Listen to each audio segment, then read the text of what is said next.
Hello students, कैसे हैं आप सब। चलिए, ये चैप्टर नंबर फर्स्ट है, ये आपका कंप्लीट हो चुका है। थ्योरेटिकल पार्ट इसका सारा। आज हम इसके एमसीक्यूज करेंगे। ये 15 एमसीक्यूज हैं। मैं आपको इनके बारे में फटाफट बताती चलती हूँ जिससे आपको कोई कंफ्यूजन ना रहे इन्हें पढ़ते हुए। चलिए पहला देखते हैं, book keeping and accounting. Book keeping और अकाउंटिंग के बारे में पूछ रहे हैं, ये क्या चीज़ है।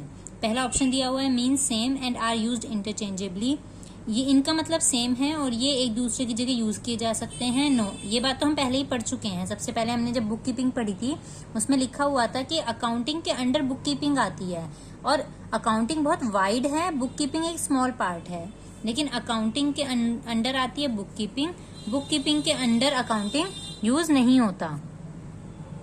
ठीक है, तो उस हिसाब से जो अगला पॉइंट है वो है डजंट मीन सेम। इनका मतलब सेम नहीं है and are not use interchangeably, और ये एक दूसरे की जगह यूज नहीं होते। हाँ, यही ऑप्शन ठीक है। ठीक है, यही ऑप्शन बिल्कुल ठीक है, क्योंकि हमने पढ़ा था कि ये एक जैसे वर्ड्स नहीं हैं, हम सिर्फ कंफ्यूज होते हैं इसमें। तो बुक कीपिंग और अकाउंटिंग क्या है, एक जैसे नहीं है और एक दूसरे की जगह यूज भी नहीं किए जा सकते हैं। ये दोनों ऑप्शन का तो कोई मतलब नहीं बैठता, क्योंकि इन दोनों में से एक ही हो सकता है कोई। अगला अकाउंटिंग। अकाउंटिंग का मतलब क्या होता है, इंक्लूड बुक कीपिंग। इसमें बुक कीपिंग इंक्लूड होती है या doesn't include. Book keeping include नहीं होती है। मे और मे नॉट हो सकती है और नहीं हो सकती है। देखिए, या तो कोई चीज होगी या फिर कोई चीज नहीं होगी। मे और मे नॉट का तो मतलब बनता ही नहीं है और नन ऑफ द अबव भी नहीं है, क्योंकि अकाउंटिंग में हमें पता है बुक कीपिंग इंक्लूड होती है। बुक कीपिंग एक शॉर्ट पार्ट है, अकाउंटिंग एक वाइड पार्ट है जिसके अंडर बुक कीपिंग कवर हो जाती है। तो इसका आंसर है हमारा अकाउंटिंग इंक्लूड्स बुक कीपिंग। ठीक है, next point, which of the. मैंने पहले से ही ये लगाए हुए हैं जिससे इजी रहे आपको भी। अगर आप नॉर्मली आई थिंक इसमें पीछे दिए होते हैं सबके आंसर्स, तो आप वहां से देख के भी लगा सकते हैं। कोई चीज की कंफ्यूजन है तो आप मुझसे पूछ सकते हैं। Which of the following will not be recorded in the books of account. ये कह रहे हैं बुक ऑफ अकाउंट में क्या चीज इंक्लूड नहीं की जाती है, ये बताइए आप। सेल ऑफ गुड को इंक्लूड नहीं किया जाता बुक ऑफ अकाउंट में, क्वालिटी को इंक्लूड नहीं किया जाता, पेमेंट को इंक्लूड नहीं किया जाता है, परचेज को। देखिए, मैंने बताया था मोनेटरी टर्म में जो चीज नहीं होगी वो इंक्लूड नहीं होगी। तो नॉट रिकॉर्डेड मतलब कि जो मनी में नहीं है। और मनी में क्या नहीं हो सकती, क्वालिटी। किसी भी इंसान की क्वालिटी को मनी में हम मेजर नहीं कर सकते हैं, इसलिए मनी में जब वो मेजर नहीं होगा तो क्वालिटी अपने आप ही उसमें इंक्लूड नहीं होगी। ठीक है, ये भी टॉपिक हम पढ़ा था। मैंने पूरा ही वैसे आपको पढ़ाया हुआ है, अगर आपने सही से वीडियोस देखी हैं तो आपको इनके आंसर अपने आप ही आसानी से मिल जाएंगे। Book keeping is concerned with recording financial data relating to business operation, designing for systems, recording, classifying, summarising, interpreting data for internal and external user या ऑल ऑफ द अबव। ये कह रहे बुक कीपिंग में क्या क्या include होता है। Concern with मतलब कंसर्न मतलब उसका मेन मोटिव क्या है बुक कीपिंग का। देखिए, मैंने बताया था बुक कीपिंग में सिर्फ और सिर्फ रिकॉर्डिंग का काम किया जाता है। ठीक है ना, क्लासिफाइंग का काम किया जाता है, समराइजिंग का काम नहीं होता। जब समराइजिंग नहीं होता क्योंकि वो अकाउंटिंग में इंक्लूड होता है, तो ये लाइन तो अपने आप ही कट हो गई। अब समराइजिंग के बाद इंटरप्रेटिंग आता है, जो यूजर्स को दिया जाता है, हम कम्युनिकेट करते हैं, वो भी नहीं आ सकता। ऑल ऑफ द अबव होगा ही नहीं, क्योंकि ऑलरेडी ये 2 पॉइंट कट हो चुके हैं। तो अब बचा कौन सा point, recording financial data relating to business operations. सिर्फ बिजनेस के ऑपरेशन से रिलेटेड जो भी फाइनेंशियल डेटा है वो रिकॉर्ड होता है बुक कीपिंग में। ठीक है, तो इसका इसका आंसर है ए। Which is the last step of accounting as a process of information? Accounting information की प्रोसेस में लास्ट स्टेप हम क्या लेते हैं, रिकॉर्डिंग? नहीं, रिकॉर्डिंग तो हमें पहले करना पड़ता है। प्रिपेयर करना फाइनेंशियल स्टेटमेंट को, हाँ ये भी लगभग लास्ट पार्ट है। कम्युनिकेशन करना, ये भी लास्ट पार्ट है। एनालिसिस और इंटरप्रिटेट करना, ये बीच का पार्ट है। कहने की बात है ये 1 नंबर पर आता है। ठीक है ना, फिर हम क्या कहते हैं, सेकेंड नंबर पे ये करते हैं, फिर प्रिपरेशन करते हैं और फिर हम कम्युनिकेट करते हैं। तो लास्ट स्टेप क्या हुआ, यूजर्स को हर चीज के बारे में जानकारी देना। ठीक है, next is basic function of financial accounting is. Basic function क्या है फाइनेंशियल अकाउंटिंग का, मैनेजमेंट को असिस्ट करना, इंटरप्रिटेट करना फाइनेंशियल डेटा को, या रिकॉर्ड करना सारी ट्रांजैक्शन। बेसिक पूछ रहे हैं ये बेसिक या फर्स्ट स्टेप भी आप कह सकते हो। तो उसके अकॉर्डिंग रिकॉर्ड करना सारी ट्रांजैक्शन को। फाइनेंशियल अकाउंटिंग का मतलब मैनेजमेंट को हेल्प करना भी है, वो उसका मोटिव है। ठीक है ना, फाइनेंशियल डाटा को इंटरप्रिटेट करना भी है, वो भी इसका मोटिव है, लेकिन बेसिक फंक्शन पूछ रहे हैं जिसके बेस पे सारा काम किया जाता है। तो मेन क्या है, रिकॉर्ड करना। सबसे पहले रिकॉर्ड करेंगे तभी आप आगे बढ़ेंगे। ठीक है, next, transaction are posted into ledger account from. Ledger में जब हम कोई भी चीज को ट्रांसफर करते हैं, किसी भी एंट्री को, तो कहाँ से करते हैं? वाउचर से? नहीं। बैंक स्टेटमेंट से? नहीं। जर्नल बुक से? ये आप बताएंगे। नन ऑफ दीज नहीं होगा, किसी एक से तो करेंगे इनमें से जब दिया हुआ है। ठीक है, नन ऑफ दीज तो तब होता जब यहाँ जर्नल बुक ना होता। जर्नल में सबसे पहले हम एंट्री करते हैं, और जर्नल में एंट्री वाउचर्स के थ्रू होती है। ठीक है ना, बैंक स्टेटमेंट्स के थ्रू भी होती है।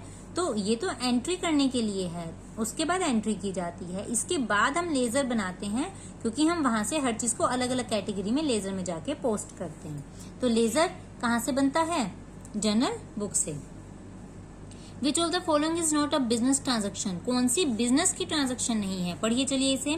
Purchase of goods for resale amounted ₹50,000। देखो हमने कोई माल परचेज करा, ठीक है ना, बेचने के लिए। इसका मतलब हम बिजनेस करना चाह रहे हैं। 50,000 का माल परचेज करा कि आगे हम उससे बेचेंगे, तो ये तो ट्रांजेक्शन है बिजनेस की, तो ये आंसर नहीं है। Paid salary and wages amounted. अब हम वेजेस दे रहे हैं, ये भी इसका मतलब हम बिजनेस में कोई ना कोई इंसान, बंदों को लगा रखा होगा हमने, एम्प्लॉयज को लगा रखा होगा जिन्हें हम सैलरी और वेजेस दे रहे हैं, तो ये भी बिजनेस की ट्रांजेक्शन है। Paid rent for office premises. हम जहां पर हमारा ऑफिस है उसका हम रेंट पे कर रहे हैं। हमने ऑफिस क्यों बनाया हुआ है? क्योंकि हम जरूर बिजनेस कर रहे होंगे, उससे रिलेटेड वर्क वहां पर मैनेज किए जाते हैं, तो हम वहां का रेंट दे रहे हैं, ये भी बिजनेस की ट्रांजेक्शन है। तो ये सब बिजनेस की ट्रांजेक्शन है। अब कौन सी नहीं है? नहीं कौन सी है? Purchase a LCD for personal use. देखिए, जब हमने अपने घर के लिए या अपने लिए कोई पर्सनल चीज ले ली तो वो बिजनेस थोड़ी हुआ, वो तो हमने अपने खुद के यूज के लिए है, उससे कोई किसी को फायदा थोड़ी हो रहा है हमारे बिजनेस को, या हमने रीसेल करना है उसे। तो हमने जब परचेज करा कोई भी आइटम पर्सनल यूज के लिए, वो हमारी बिजनेस की ट्रांजेक्शन नहीं है। तो आपका आंसर हुआ डी। अगला question, which of the following transaction will not be recorded in the books of account. Not भी पूछ रहे हैं, कौन सी रिकॉर्ड नहीं की जाएगी? देखिए, purchase a LCD for personal use, बस हमें और कुछ देखना ही नहीं। अब इसके बाद हमारे पास ये जो वर्ड आ गया ना पर्सनल यूज, तो अब साफ बात है, जब पर्सनल यूज के लिए लिया है हमने, ठीक है ना, चाहे हम उसका पेमेंट कहीं से भी करते रहें, चाहे हम बैंक से करें, कैश दें, किसी बंदे से उधार लेके दें, हमें कोई फर्क नहीं पड़ता। बट ये देखो वो यूज कहाँ हो रहा है, पर्सनल यूज है, तो ऑब्वियस सी बात है वो बुक्स ऑफ अकाउंट में रिकॉर्ड नहीं की जाएगी।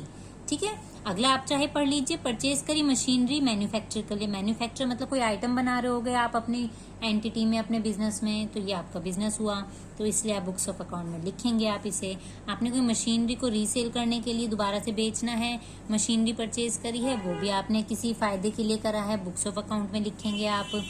पे करी है, सैलरी, वेजेस, ये सारे पॉइंट्स वही हैं जो ऊपर आ चुके हैं। तो पर्सनल यूज जहां पर आ गया वो अपने आप ही बिजनेस से रिलेट नहीं करता, और जब वो बिजनेस से रिलेट नहीं करता तो वो बुक्स ऑफ अकाउंट में रिकॉर्ड भी नहीं होगा। ठीक है, नेक्स्ट। ये वीडियो थोड़ी लंबी जा सकती है क्योंकि इसमें 15 पॉइंट हैं, तो मैं सारे एक साथ ही कवर करवाऊंगी। Accounting does not show the realisable value of business, it is an. Accounting realisable value को बिजनेस के शो नहीं करता। ये क्या है?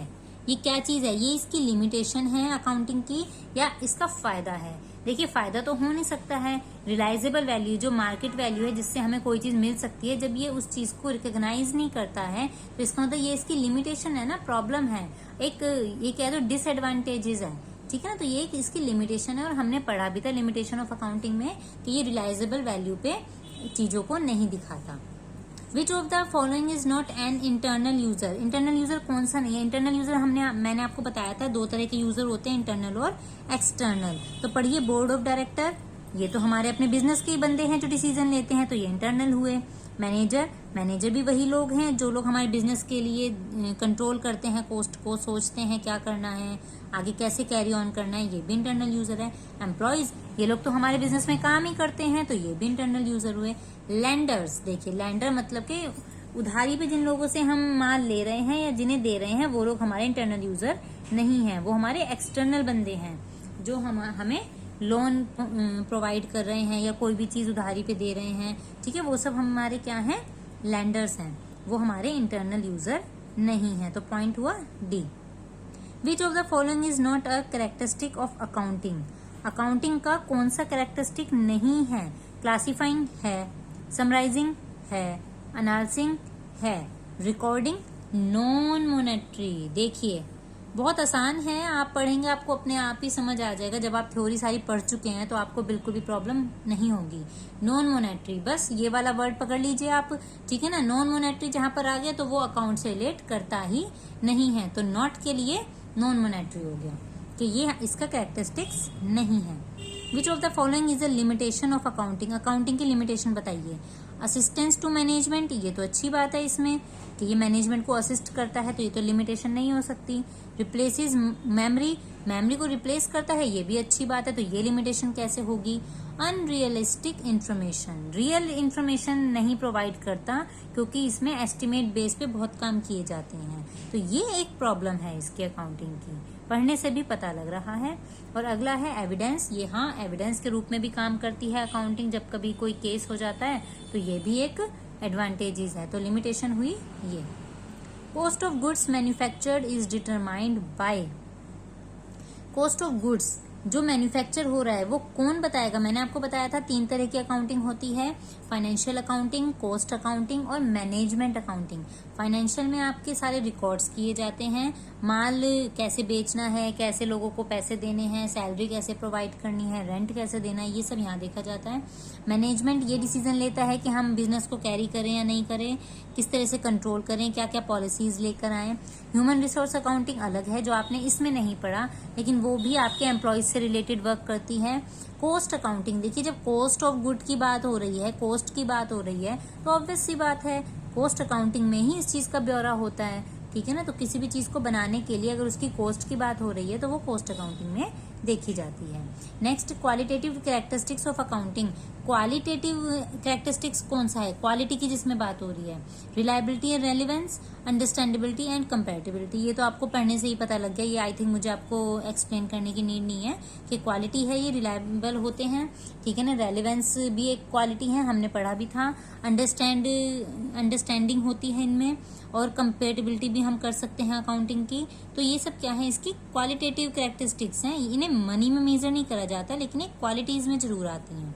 Next, which of the following is not a qualitative characteristic. देखिए क्या है, क्वालिटी कौन सी नहीं है, तो कौन सी नहीं है क्वालिटी। रिलायबिलिटी हमने ऊपर पढ़ी, कंपेरेटिबिलिटी हमने ऊपर पढ़ी, अंडरस्टैंडेबिलिटी हमने ऊपर पढ़ी, मेटीरियलिटी। इसका मतलब ही ये है कि जो चीज इंपॉर्टेंट है उसे हम नोट करते हैं, ठीक है, वो भी मनी की टर्म में। जो चीज मटीरियल मतलब कि मनी की टर्म में जो इम्पोर्टेंट है उसे हम अकाउंट में लिखते हैं, तो क्वालिटी में नहीं आता ये क्वालिटी में नहीं आता, तो ये क्वालिटी में नहीं आता। और जब ये क्वालिटी में नहीं आता तो ये क्वालिटी का कैरेक्टरिस्टिक्स भी नहीं होगा, ये आता है क्वांटिटी में एक तरह से, क्योंकि 2 तरह की कैरेक्टरिस्टिक्स हो गई ना। Next, which qualitative characteristics of accounting information is reflected when accounting information is clearly present. अगर कोई भी मतलब क्वालिटी वाली इंफॉर्मेशन है वो क्या रिफ्लेक्ट करेगी अकाउंटिंग इन्फॉर्मेशन के बारे में, अगर वो अच्छे से क्लियर प्रेजेंटेड है, अगर आपकी इन्फॉर्मेशन क्लियरली प्रेजेंटेड है तो कौन सी क्वालिटी में आप उसे रखना चाहेंगे।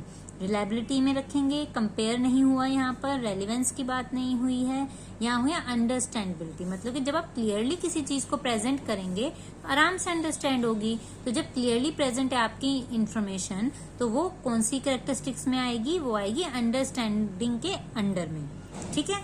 नेक्स्ट और लास्ट बट नॉट लीस्ट, तो ये आपका लास्ट है। Which external user of accounting information is most interested in knowing the long term solvency position of the firm. दोबारा पढ़िए इसे, विच एक्सटर्नल यूजर, कौन सा एक्सटर्नल यूजर है अकाउंटिंग इन्फॉर्मेशन का, इज मोस्ट इंटरेस्टेड, जो सबसे ज्यादा इंटरेस्ट लेता है।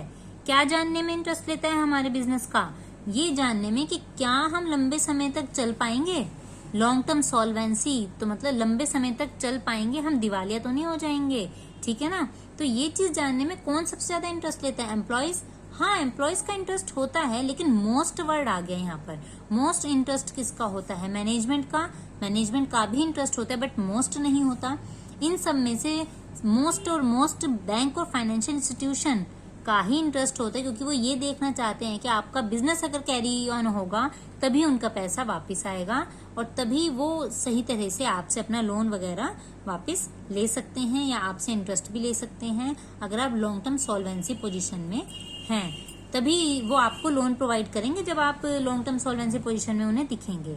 तो सबसे ज्यादा इंटरेस्ट किसका हुआ? बैंक्स का। और नॉर्मली भी बैंक्स का ही इंटरेस्ट सबसे ज्यादा होता है। अगर आप नॉर्मली एक इंडिविजुअल भी अपने घर के लिए लोन लेने जाएं तब भी बैंक का ही इंटरेस्ट सबसे ज्यादा होता है। ठीक है ना। चलिए ये टॉपिक यहीं खत्म हुआ, एमसीक्यूज यहीं खत्म हुए। बाकी इसमें very short answer type questions हैं, वो आप पढ़िए। कोई प्रॉब्लम है किसी क्वेश्चन में बताइए, ठीक है ना। और एमसीक्यूज से पहले आपको कुछ ये भी दिए हुए हैं, highlight order thinking skill hots question, तो आप ये भी मतलब पढ़िए, कोई प्रॉब्लम हो तो बताएं। फिलहाल ये टॉपिक हमारा यहीं खत्म होता है और आप पढ़िए इसे, और ये चैप्टर भी यहीं खत्म होता है। मैं आपसे नए चैप्टर में मिलूंगी, तब तक आप इस चैप्टर को पढ़िए। कोई कंफ्यूजन हो तो प्लीज डिस्कस कीजिएगा, ठीक है। Thank you, bye bye.